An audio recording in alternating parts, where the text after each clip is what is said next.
Genesis 48 verses 10 through 11 says, Now the eyes of Israel were so dim from age that he could not see. And then Joseph brought him close to him, and he kissed and embraced them. And Israel said to Joseph, I never expected to see your face, and behold, God has let me see your children as well.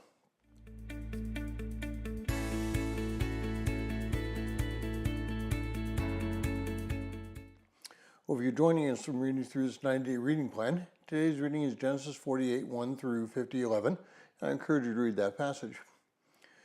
Well, sometimes we have to wait for a long time before we receive that which we truly desire. We may even have to give up on certain things, believing that God will not permit them to happen, but this is where faith comes in. And John 15:7 says, Jesus tells his disciples that if they abide in him and his works abide in them, they may ask anything that they want and it will be given to them. That doesn't mean that if we ask God for a Porsche, he'll give us a Porsche. What it does mean is that as long as we are following his will by abiding in him, our focus will be on the things that he is concerned with, and therefore he will answer those prayers. Jacob had long desired to see Joseph again. He believed that he would never see it again because he thought Joseph had died by an attack through a wild animal.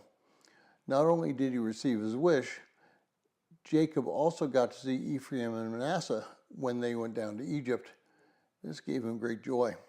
The more you watch the news and the more you see the world today, the more depressed you can become. In just the last few weeks, we've had 2 physical attacks on religious institutions and political attacks on Christianity here in the United States. We could easily become discouraged and feel that God is not listening to us. But it is our faith that is lacking, not his actions. When we look at Christianity that was in the first few centuries, beginning then and going up to about 311 AD, we would find that there was much more persecution than there is today. We'd find that our relationship with Christ would need to be stronger than we have today, and we'd find that our commitment would need to be much more solid than we currently practice. God will give us the desire of our hearts, but we must first turn our hearts to him and not faint as the time goes by.